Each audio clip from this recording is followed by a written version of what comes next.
wassalamu ala rasulillah amma ba'du.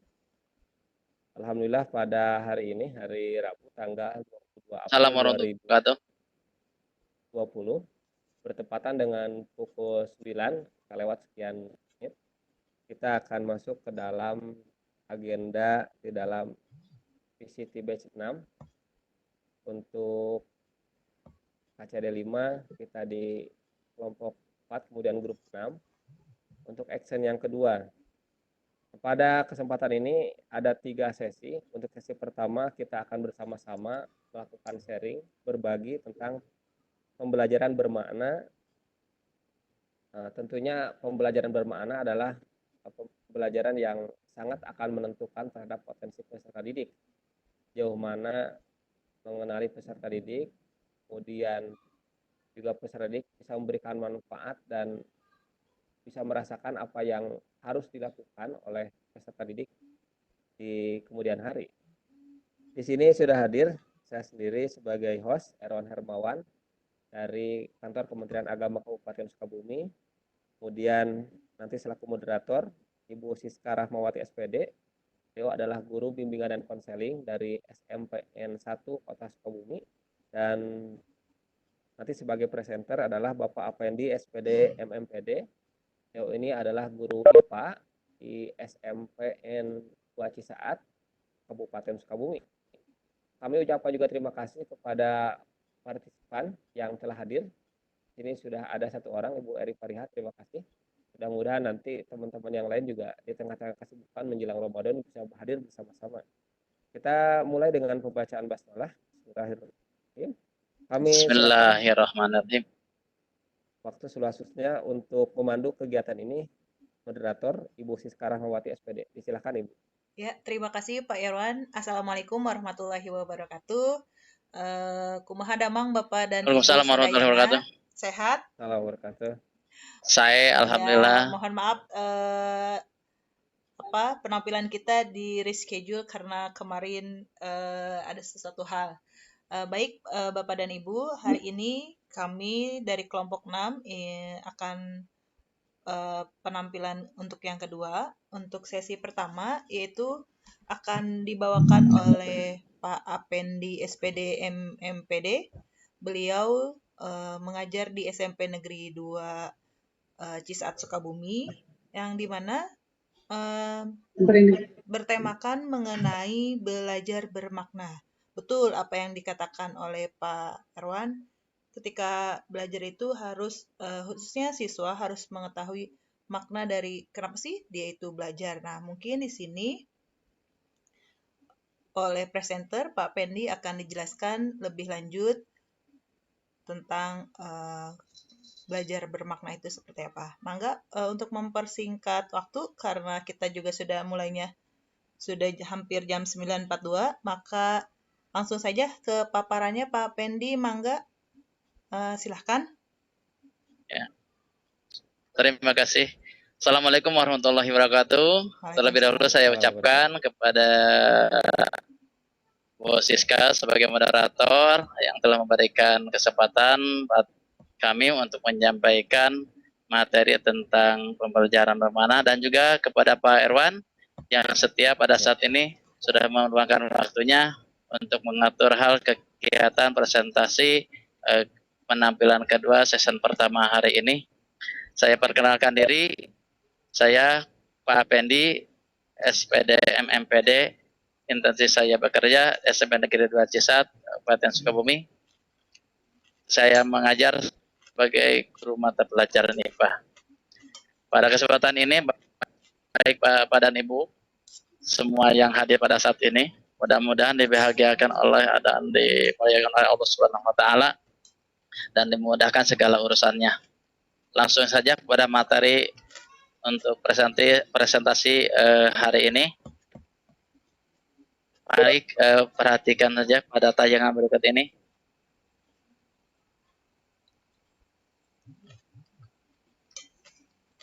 Halo, nampak? Halo Pak Iwan?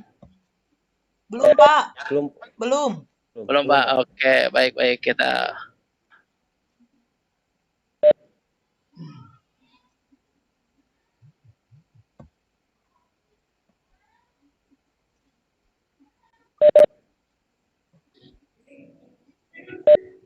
Nih,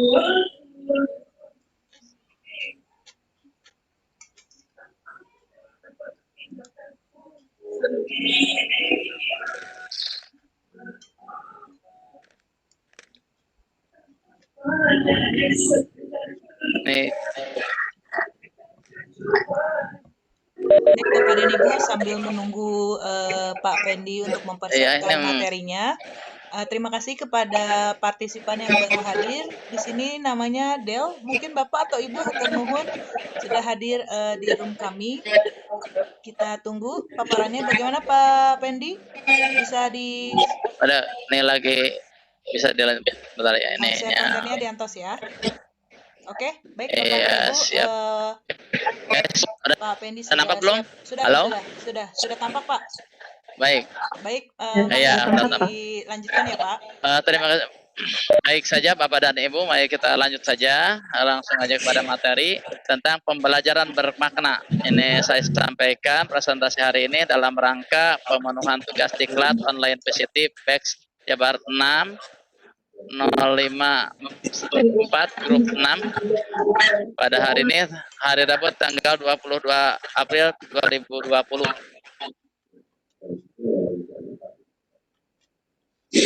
Yang pertama, mari kita belajar dari pengalaman dalam kehidupan sehari-hari, di mana pada saat ini kita menginjak abad 21 ini manusia dituntut untuk produktif dan bermutu. Kemudian setiap orang perlu mengembangkan diri dan bagaimana kita bekerja di suatu instansi yang kita tempuh seperti saya di kerja SMP 26, bagaimana kinerja saya dan Bapak masing instansi ataupun di perusahaan untuk menghasilkan sebuah produk baik berupa benda, jasa, pengelolaan atau manajemen ataupun gagasan atau ide. Baik, kita merefleksi makna bagaimana itu mengajar. Mengajar yaitu sebuah proses fasilitasi peserta didik agar bisa belajar. Berikutnya, mengajar itu sebuah proses penciptaan sistem lingkungan yang memfasilitasi peserta didik belajar. Selanjutnya, di mana mengajar itu merupakan pembelajaran peserta didik atau pembelajaran. Jadi belajar ini adalah sebuah proses perilaku kerja, jadi sebuah pekerjaan, sebuah profesi, ya. Jadi sebuah sifat kerja, baik kata mengajar ini jadi sebuah pekerjaan. So, kita lanjut. Karakteristik belajar, bagaimana cari belajar ini, yaitu sebuah proses perubahan perilaku atau pribadi seseorang berdasarkan pengalaman tertentu. Kemudian ciri belajar itu perubahan intensional disadari. Kemudian belajar itu memiliki karakter perubahan positif, yaitu mengarah hal yang baik secara normatif, secara kriteria keberhasilan. Selanjutnya bahwa belajar itu memiliki karakter adanya perubahan yang efektif, berpengaruh, dan bermakna bagi kehidupan. Baik, arti, fungsi, dan tujuan pendidikan, di mana arti dari pendidikan kita lihat dari Undang-Undang Republik Indonesia Nomor 20 Tahun 2003.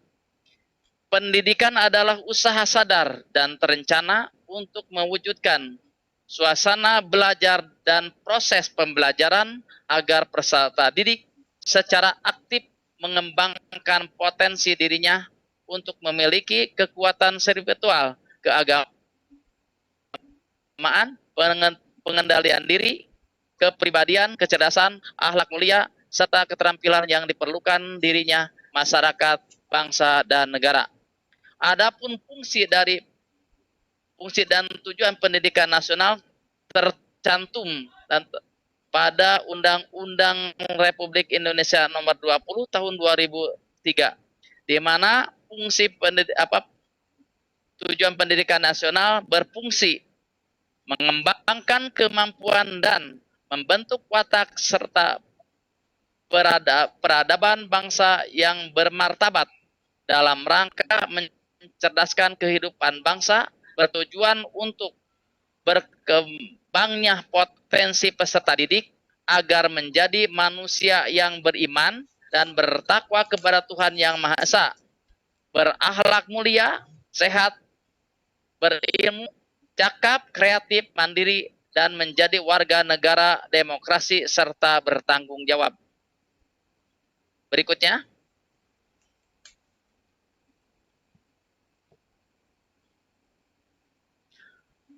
lingkungan pendidikan yang ideal. Nah, supaya pembelajaran ini ada maknanya, maka kita harus lihat bagaimana lingkungan yang ideal untuk pembelajaran. Yaitu adanya pendidikan ini terjadi bila ada suasana belajar yang kondusif. Kemudian ditunjang oleh proses belajar yang kondusif. Kemudian akan tercipta peserta didik aktif, mengembangkan potensi diri, yaitu potensi otak spiritual, otak pengendalian diri dan kepribadian, kemudian mengembangkan kecerdasan dan keterampilan, dan mengembangkan otak rasional. Selanjutnya, proses pendidikan yang ideal. Sekarang prosesnya. Tadi kita lingkungan, seperti yang tadi harus ada seperti tadi, maka kita lanjutkan supaya ini bermakna, harus ada proses yang ideal, yaitu harus ada optimalisasi seluruh otak, mengoptimalkan seluruh kekuatan yang ada pada potensi diri, yaitu otak spiritualnya kita optimalkan, otak emosionalnya kita optimalkan, dan otak rasionalnya kita optimalkan. Maka akan menghasilkan suatu penerimaan, pengolahan, penyimpanan, dan penggunaan informasi yang efisien. Jadi kalau kita optimalkan akan menghasilkan yang optimal. Selanjutnya, next. Belajar bermakna. Nah, sekarang kita bagaimana yang belajar bermakna? Kebermaknaan belajar dikembangkan oleh David Ausubel melalui karya-karyanya dari mulai tahun 1963 sampai 1968. Teorinya tentang belajar yang bermakna mengungkap 3 kepedulian, yaitu 1, bagaimana pengetahuan, yaitu isinya dari proses pembelajaran itu, yaitu kurikulum, diorganisasikan. Kemudian yang kedua, bagaimana pikiran bekerja untuk memproses informasi yang baru. Yang ketiga, bagaimana guru-guru dapat menerapkan ide-ide tentang kurikulum dalam pembelajaran. Jadi ini 3 komponen ini yang dikembangkan oleh Ausubel, yaitu Pak Pendi, punten, isinya, ya. layarnya boleh diperbesar, soalnya ini katanya screen-nya kecil, yang PPT-nya. Oke, ya. Ya, baik. Oke, Oke. silakan dilanjutkan. Baik, ini aja. Nah, ini besar. Full screen ini. Halo? Yang di bawah, Pak, Ini diklik. sudah Diklik yang bawah tuh, yang deket berapa persennya di bawah. Ada? Oh, ini. Oh, boleh. Oke, sudah. Ada. Ini. Iya. Ini Oh, kalau ini bukan. kalau ini sih cukup. Di itu. Di 100%-in. 100%-in, Pak. Oh? Di 100%-in. Itu Oh, kan kasih gini. Cukup.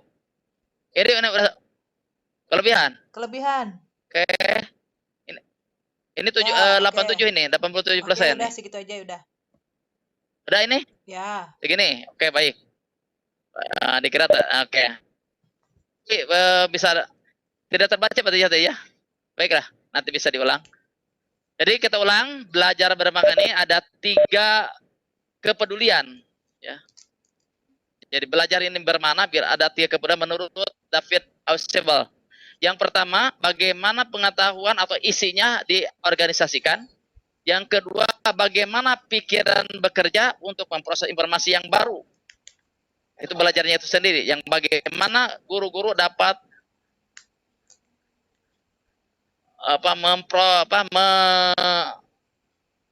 menerapkan ide-ide tentang kurikulum dalam pembelajaran.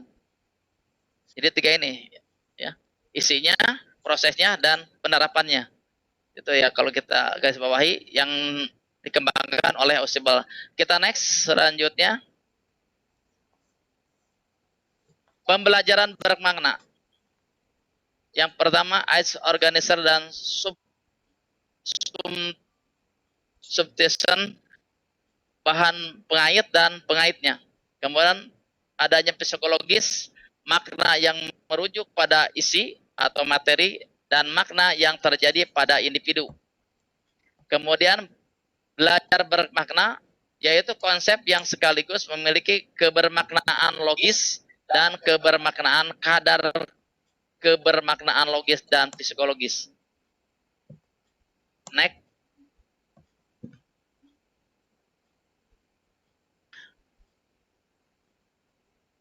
Kebermaknaan logis dan psikologis ini ada 2 arti, yaitu makna logis dan makna psikologis. Makna logis itu sendiri yaitu makna yang menunjukkan kepada isi atau materi dan bergantung kepada hakikat materi itu sendiri, serta berisi 2 buah keterhubungan, yaitu keterhubungan yang tidak perlu dipermasalahkan dan ada keterhubungan substantif.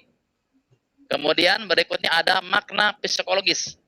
Makna psikologis itu sendiri yaitu makna individual, adalah makna yang terjadi bagi seseorang individu, manakala makna logis dari bahan materi dikonversikan menjadi makna pribadi, atau bahan yang bermakna logis itu menjadi bagian yang integral dari struktur organik belajar. Selanjutnya, 3 buah kondisi belajar bermakna. Yang pertama, kondisi individu, yaitu yang individunya yang belajar perlu memiliki kesiapan untuk belajar bermakna. Jadi siswanya atau peserta didiknya harus memiliki kesiapan untuk, wah, hari ini harus siap untuk menerima hal yang baru, untuk siap belajar. Jadi kembali kesiapan peserta didiknya. Yang berikutnya, itu materi baru yang dipelajari harus memiliki kadar kebermaknaan logis. Jadi merasa bahwa materi yang akan diajar, yang akan dipelajari itu, yang akan digali itu harus memiliki daya tarik, ada kegunaannya dalam kehidupan sehari-hari, sehingga anak tertarik, terfokus pada materi yang akan dipelajari oleh peserta didik. Yang berikutnya, individu harus sudah mengetahui ide atau gagasan, konsep atau prinsip yang mencakup materi baru. Jadi individu tersebut sudah punya motivasi, sudah punya gagasan, punya ide, punya keinginan. Ya, itu modal yang pertama, bahwa belajar itu bisa bermakna. Berikutnya, bagaimana usaha yang dilakukan oleh gurunya? Tadi siswanya ada kesiapan dan sebagainya, ada 3 faktor untuk siswa. Sekarang untuk guru, bahwa proses belajar itu harus bermakna, maka usaha guru agar belajar bermakna harus memperkuat secara positif terjemahnya kesiapan belajar bermakna pada diri siswa dan menjauhkan terjadinya balistis. Harus mengambil langkah-langkah untuk mengurangi terjadinya kesiapan belajar menghafal. Selanjutnya, guru harus memastikan adakah pribadi siswa telah mengetahui konsep-konsep dasar yang diperlukan sebagai persyaratan untuk mempelajari materi baru.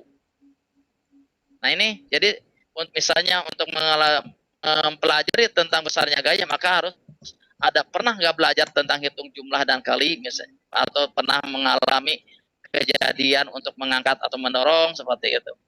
Jadi harus punya konsep dasarnya. Ada keterhubungan dengan pengalaman dan pengetahuan yang sebelumnya. Yang berikutnya, guru harus menghubungkan pengetahuan siswa yang terdahulu dengan materi baru, lalu hubungannya diperkuat.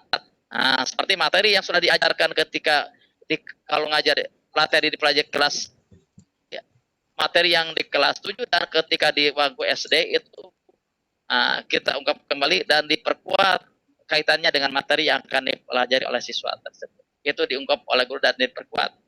Kemudian memberikan strategi akan mampu mempermudah mempelajari bahan baru.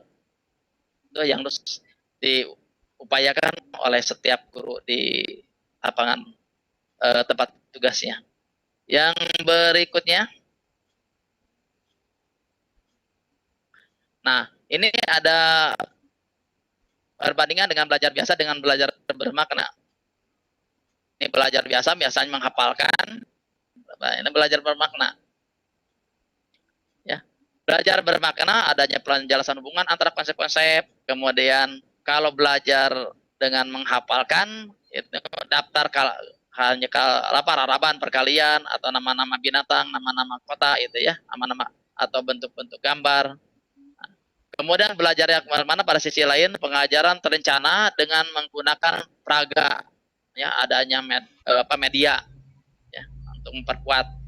Kalau menghafal hanya menerapkan rumus-rumus, misalnya untuk pelahan, untuk pengurangan atau pembagian, untuk mencari sumbu X, sumbu Y, ya, atau mencari besarnya kecepatan, ya di IPA hanya menghafalkan rumus bahwa kecepatan itu jarak dibagi dengan waktu, misalnya cukup dengan bahas itu.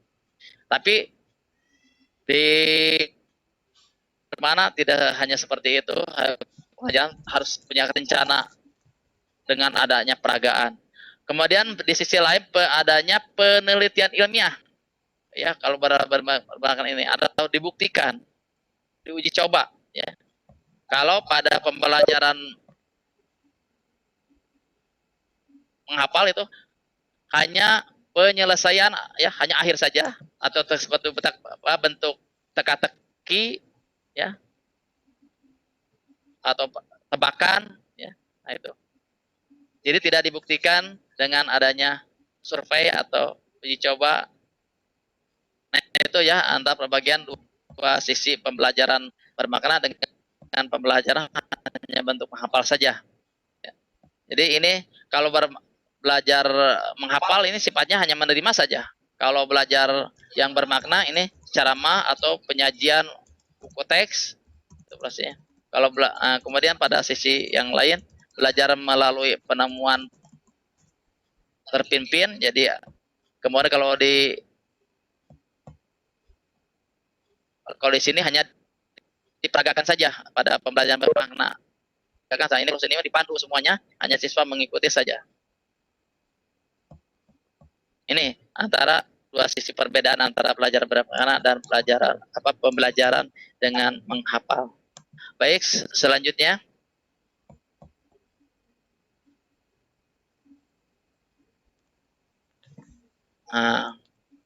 Kompetensi sebagai hasil belajar. Dalam kurikulum berbasis kompetensi tujuan pendidikan dinyatakan dalam bentuk kemampuan atau kompetensi yang harus dimiliki oleh peserta didik setelah peserta didik itu mengikuti proses pembelajaran. Kompetensi adalah kemampuan melakukan sesuatu atau the ability to do something. Nah,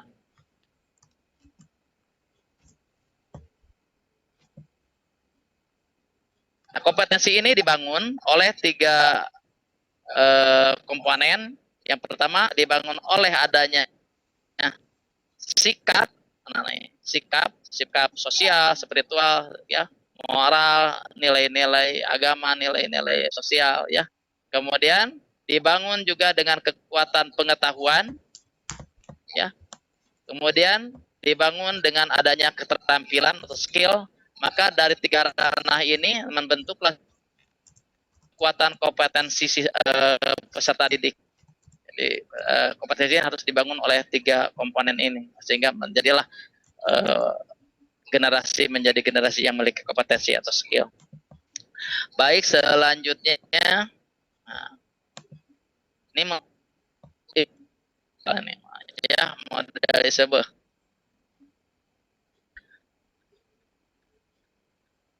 visible adanya skill atau knowledge. Kalau hidden adanya shape, konsep, trait, motif, dan komitmen. Ini maksud. Jadi para bahwa pembelajaran bagaimana itu harus adanya skill menurut ini dan knowledge, adanya keterampilan dan pengetahuan. Kalau hidden harus ada self, ya, bagaimana kepercayaan diri, ya, dan kemudian pengetahuan konsepnya, kemudian trait, motif itu alasan bisa berargumen, dan komitmen bagaimana dia bisa tetap memegang atau istiqomah dalam ininya, ya, tetap teguh memegang prinsip yang berdasarkan pengalaman jadi dan pengetahuannya, tidak mudah dipengaruhi oleh pihak yang lain. Berikutnya next, ini hal apa tadi kita kumpulkan, membangun suatu output, ya, harus dibangun oleh skill, self konsep, trace, motif, komitmen, attitude, value atau etika, nilai-nilai spiritual dan knowledge. Nah, inilah yang membentuk dari belajar bermakna ini. Ya, harus ada ada kesatuan, ada holistik, tidak bisa satu tidak bisa dipisahkan satu dengan yang lainnya. Jadi harus secara holistik, harus ada keseluruhan. Ya, terbentuklah yang namanya belajar bermakna. Kemudian unsur-unsur umum kompetensi, yaitu yang pertama kompetensi memiliki fokus dan konteks, yaitu kehidupan nyata dan berbagi peranan. Kemudian kompetensi dibentuk melalui integrasi dan aplikasi yang kompleks dari berbagai kemampuan. Kemudian integrasi dan aplikasi merefleksikan pengetahuan, sikap, nilai, dan keterampilan secara seimbang. Kemudian kompetensi ditandai dengan kinerja, bukan hanya penguasaan pengetahuan, sikap, nilai, dan keterampilan saja. Nah, produknya, ya, harus ada kinerja, harus ada hasil kerja, itu bermakna. Kemudian selanjutnya prosesnya, ya, proses belajar mengajarnya, maka harus ada yang pertama pengenalan, ya, nilai-nilai. Jadi pertama harus lengkap logos cipta, harus menciptakan dulu nilai-nilai, baik nilai spiritual atau sosial. Kemudian internalisasi nilai, ya, harus memberikan etos, ya, memberikan kekuatan rasa, ya, ada rasa, ada kekuatan, ada keinginan. Kemudian ada karsa, penerapan, ada langkah yang bisa diaplikasikan dari nilai-nilai yang kita peroleh, maka harus bisa menerapkannya baik dalam kehidupan sehari-hari. Jadi yang pertama itu ini penanaman nilai-nilai ini, yaitu berupa pengetahuan, ya, sikap sosial, spiritual. Nah, ini yaitu kita garis bawahi sebagai, ya, penguasaannya, pemahamannya, dan ini kalau kita garis bawahi menjadi pengalaman untuk penerapan dalam kehidupan sehari-hari. Ya, itu barulah proses belajar yang bermakna.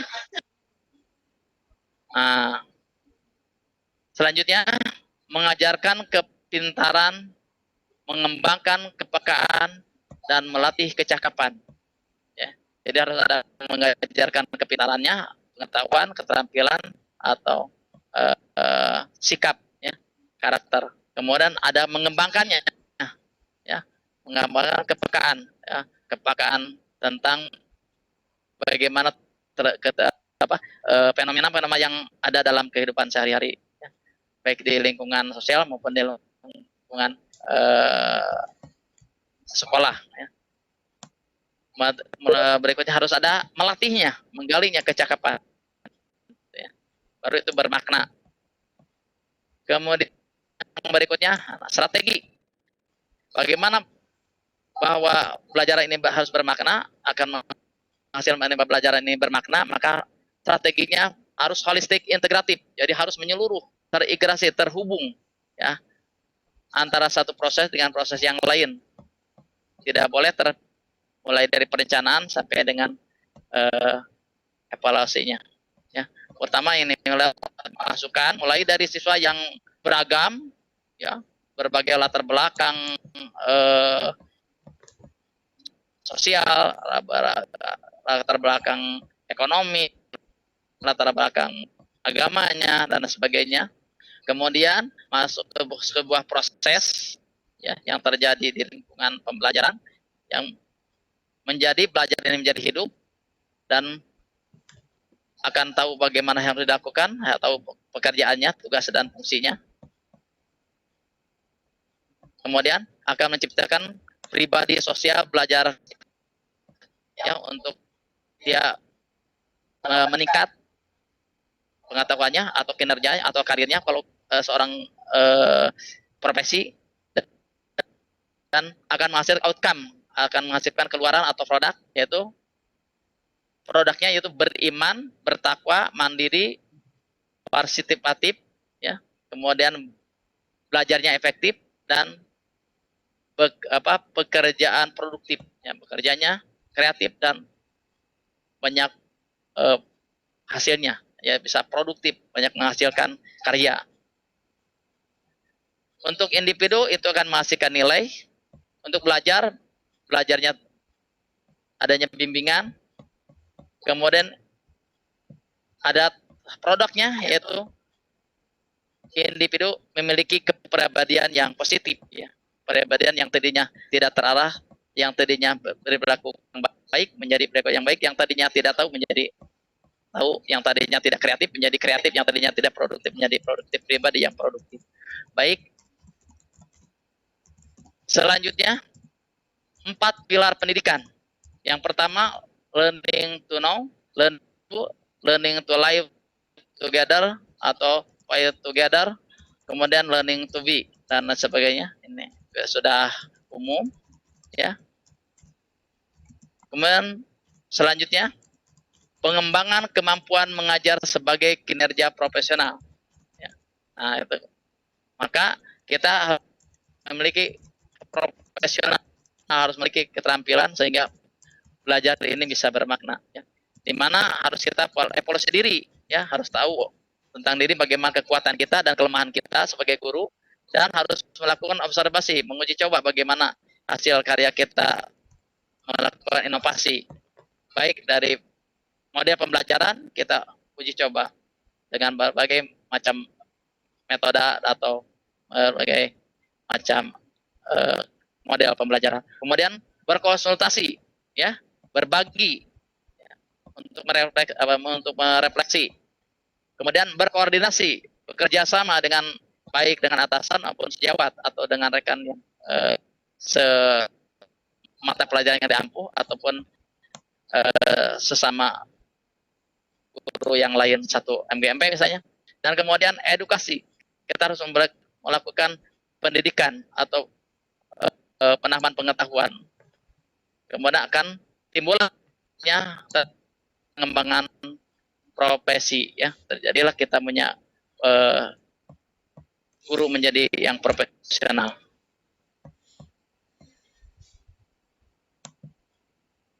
Barulah kita menjadi guru yang memberikan kemampuan mengajar dapat berkembang.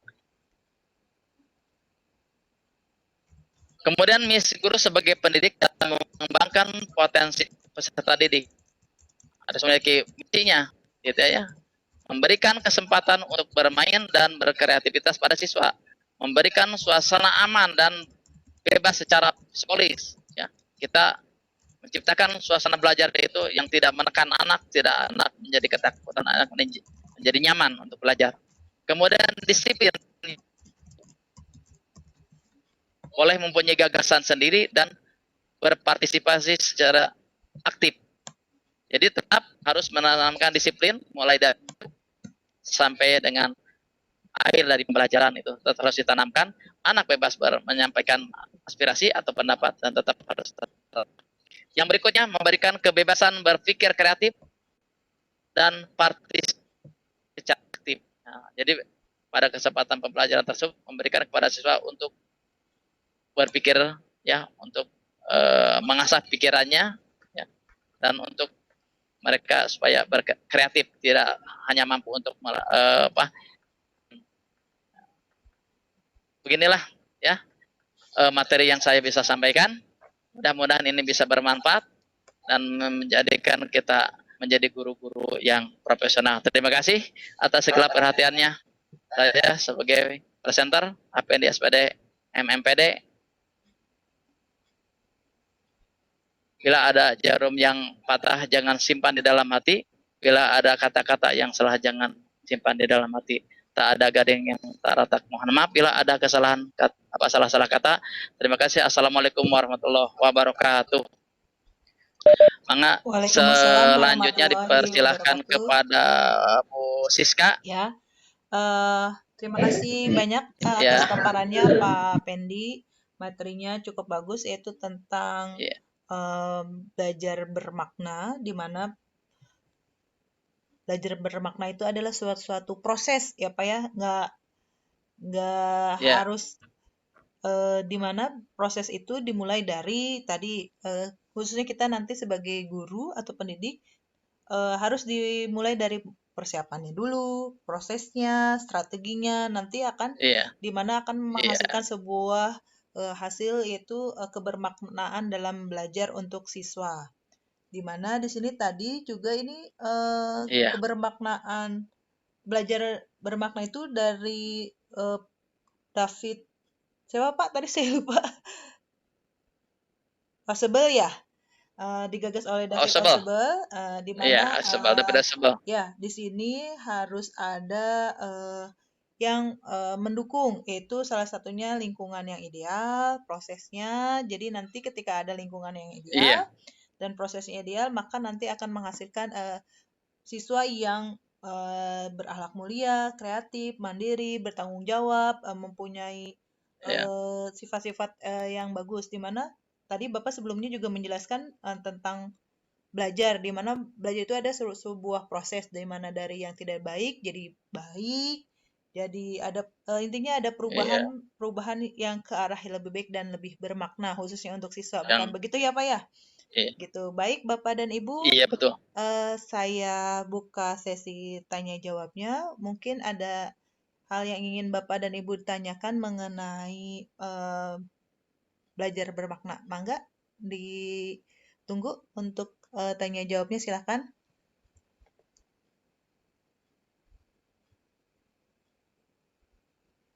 Oh, ini ada pertanyaan nih Pak. Adakah kiat khusus? Oh, ini ada pertanyaan dari Ibu Heri Fariha. Terima kasih atas pertanyaannya. Di sini ada 2 pertanyaan. Yang pertama, adakah kiat khusus yang telah dilakukan Bapak untuk mengembangkan ketiga macam otak anak? Tadi kan kalau tidak salah otak spiritual ya, emosional sama rasional. Iya, emosional. Iya. Nah, di sini Bu Heri Fariha menanyakan, ada nggak sih kiat khusus yang dilakukan Bapak untuk mengembangkan ketiga macam otak anak? Lalu yang kedua, kemudian apa yang dilakukan oleh Bapak dalam proses pembelajaran bermakna pada tahap internalisasi? Itu Pak, pertanyaannya sudah paham? Pak Pendi? Oh iya. Oh, baik, silakan. Paham pertanyaannya. Ya, silakan untuk dijawab ya Pak, mangga. Aduh, ya, terima kasih Bu Erik Fadilah ya, pertanyaan Fariha Pak. Cukup bagus ya, Bu Fariha ya, Bu Erik Fariha. Terima kasih Bu Erik Fariha yang selalu memberikan apresiasinya, yang telah menyimak materi yang saya sampaikan tadi. Pertanyaannya luar biasa. bagus sekali. Adakah kaitan khusus yang bukan mengembangkan ketiga macam otak anak tadi? Oke, yang pertama dulu ya. Ini ada dua nih. Wah, pertanyaan bagus-bagus ini. Ini hanya sharing aja ya, Bu ya. Ini pendapat saya, belum tentu ini juga baik. Ini barangkali mudah-mudahan bisa kaitannya dengan kiat ya yang saya lakukan dalam saya sebagai guru mata pelajaran IPA di SMP Negeri 2 Cisaat ya. Untuk mengembangkan ketiga macam otak tadi ya, di mana otak logis, otak spiritual, dan emosional ya. Nah, untuk yang pertama, yang terakhir tadi ya, dalam IPA ini ada segala sesuatu harus dicermati secara logis, ya, secara struktur ya, harus masuk akal secara ilmiah. Maka dalam kegiatan IPA cukup segala sesuatu harus melalui dilihat dari sisi sains ya, bahwa bahwa materi tersebut masuk akal tidak, bisa diobservasi, bisa diuji coba, maka bisa dipahami. Contoh, misalnya materi tentang fotosintesis. Apa fotosintesis? Dan apa aja yang mendukung terjadinya fotosintesis? Maka untuk supaya anak tersebut rasionalnya maka komponen-komponen yang mendukung terjadinya fotosintesis ini kita uji coba. Baru setelah uji coba ini kita simpulkan, betul nggak fotosintesis ini membutuhkan cahaya matahari. Dari kegiatan sains ini, bila ini terjadi, maka ini masuk akal, berarti bisa diterima oleh siswa tersebut. Atau benda ini bisa jatuh. Kenapa jatuh? Oleh gravitasi bumi. Maka kita coba lepaskan benda anak. Nah, seperti itu. Itu penguatan logis ya. Oh iya. Nah, itu seperti itu. Jadi upaya pembuktian itulah yang dilakukan dalam pembelajaran sains IPA khususnya, baik fisika, kimia ataupun biologi. Seperti fermentasi kita coba ya. Nah, fermentasi itu terjadinya ada proses perubahan dengan menggunakan bakteri ataupun jamur. Maksudnya kita buat uji coba pembuatan tempe, uji coba pembuatan tape ya. Nah, itu seperti itu untuk penguatan logis. Kemudian yang lainnya penguatan tentang emosional, maka anak-anak ini ditantang bagaimana bisa melakukan kegiatan seperti itulah. Bagaimana anak berani untuk menyampaikan pendapat, bagaimana bisa saling menghargai dengan temannya. Anak tidak boleh untuk mencela pendapat orang lain, ya. Nah, seperti ini. Jadi harus selalu sekecil apapun pendapat orang lain, harus anak-anak dan guru harus bisa menghargai. Mungkin seperti itu Ibu Erik Fadila, dan mudah-mudahan ini tidak memuaskan. Yang berikutnya, yang kedua, kemudian apa yang dilakukan oleh Bapak dalam proses pembelajaran bermakna pada tahap internalisasi. Nah ini dalam tahap internalisasi ini ya menyangkut ke dalam jiwa anak, ya Bu ya. Ya, internalisasi ini maksudnya ke apa? Ke proses pembelajaran, apa ke kesiapan siswa itu sendiri menghadapi pembelajaran. Ini saya kurang paham juga. Ya. Halo, tadi kan Bu Erik Fadila, ini saya yang pertanyaan kedua, proses pembelajaran pada tahap internalisasi ini. Internalisasi yang dimaksud untuk penerapannya Pak, tadi kan ada 3 tahap Pak, ketika proses pembelajaran bermakna ada 3 tahap. Tahap yang kedua ini adalah proses Ya, itu tahap internalisasi atau penerapan. Tahap oh ya. Ya, ketika Baik, proses penerapan sendiri dari yang Bapak setelah kita lakukan. Kenapa Pak? Halo, ya, dalam proses penerapan yang bermakna dalam kegiatan pembelajaran ini seperti tadi saya menerapkan mulai dari menguatkan sikap sosial dan sikap spiritualnya, mulai dari anak pembiasaan memberikan salam kepada guru, dan guru juga pertama kali masuk memberikan salam kepada siswa. Yang kedua, pembiasaan anak itu duduk dengan disiplin, yang pembiasaan membebaskan anak itu untuk bertanya, dan pembiasaan anak itu tidak mencela.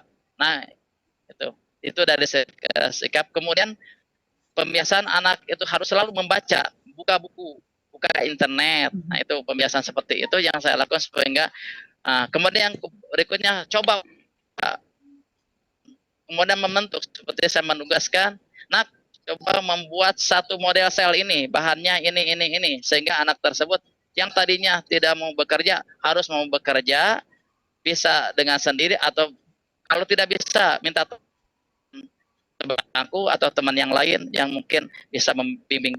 Di antaranya itu, Bu. Sehingga yang tadinya tidak aktif menjadi aktif, yang tadinya tidak produktif maka dia produktif dengan menghasilkan hasil keterampilannya, hasil tugasnya tadi. Ya, itu, Bu. Yang tadinya tidak mau jadi mau. Nah, itu yang saya usahakan, Bu. Yang saya ini memang tidak yang kita harapkan seperti kita target 100%, ternyata dari tugas-tugas yang seperti itu berulang kali dan berulang, berikan kesempatan yang dan kedua, ternyata ya seperti inilah kenyataannya, ada aja siswa yang tidak aktif dan tidak produktif, Bu. Oke, itu aja, Bu, yang saya lakukan pengalaman di sekolah saya bekerja. Baik, Mungkin itu saja, Bu. Terima kasih, Pak. Mudah-mudahan ini tidak puas. Baik, bagaimana Bu Eri atas paparan dari Pak Pendi? Sepertinya Pak Pendi, mohon maaf Bapak dan Ibu, kita sudah waktu sudah menunjukkan pukul 10.26. Tadi memang kami sudah membuka room ini dari jam setengah 9, tapi karena mulainya kita jam 9 lewat ya, jadi agak mundur supaya tadi nanti sesi terakhir tidak terpotong sama azan zuhur. Maka untuk sesi pertama ini kami sudahi saja. Mungkin untuk Bapak dan Ibu, kalau ada yang ingin ditanyakan mengenai belajar bermakna itu seperti apa lebih lanjutnya, mangga nanti langsung WA saja ya ke Pak Pendi langsung. Mungkin di nomor HP-nya boleh saya share, Pak? Iya, di chatting aja, aja. Di chatting saja sama boleh di-share. Boleh di-share. Ada. Ya, nomornya silakan Bapak Ibu nanti silakan hubungin Pak Pendi di 0858 6496 6246. Nanti saya di ini aja saya klik di chat. Untuk mohon maaf untuk Bapak dan Ibu yang belum mengisi daftar hadir, silakan untuk mengisi daftar hadir. Mohon maaf juga di presensi ada kesalahan teknis. Tadi saya coba untuk mengedit tapi tidak bisa. Untuk pengisian email, Bapak dan Ibu silakan untuk mengisi angka 1 saja. Seperti itu. Sekali lagi, saya sebagai moderator, Siska Ramawati, mohon maaf jika ada kekurangan dalam pemaparan dan mohon maaf ada kesalahan teknis dalam absensi. Baik, untuk mempersingkat waktu, saya akan kembalikan kepada host Pak Erwan Hermawan. Mangga, silakan Pak.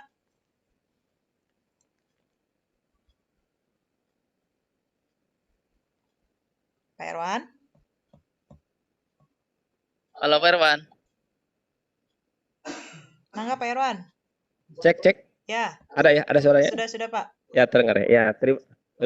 Terima kasih kepada Ibu Siska Ramawati yang telah memandu materi kali ini dengan tajuk pembelajaran bermakna. Memang ini sangat penting untuk kita gali bersama-sama. Pembelajaran bermakna ini tidak hanya pada waktu di sekolah sebenarnya ataupun di madrasah, tapi sebenarnya pembelajaran bermakna juga harus dilakukan kita pada waktu sekarang sedang belajar dari rumah. Banyak hal tentunya yang perlu kita perdalam, tapi waktu jualah yang memisahkan kita. Juga kami ucapkan terima kasih kepada Iya, Pak Apendi sebagai iya, sama-sama. presenter pada kali ini. Luar biasa, banyak ilmu dan pengalamannya yang perlu kita tiru dan kita duplikasi di lembaga pendidikan kita masing-masing. Saya atas nama host mengucapkan terima kasih atas segala perhatiannya. Kita tutup dengan pembacaan hamdalah. Alhamdulillahirabbil alamin. Alhamdulillahirabbil Alhamdulillahirrahmanirrahim. Wassalamualaikum warahmatullahi wabarakatuh. Waalaikumsalam warahmatullahi Waalaikumsalam warahmatullahi wabarakatuh. Waalaikumsalam warahmatullahi wabarakatuh.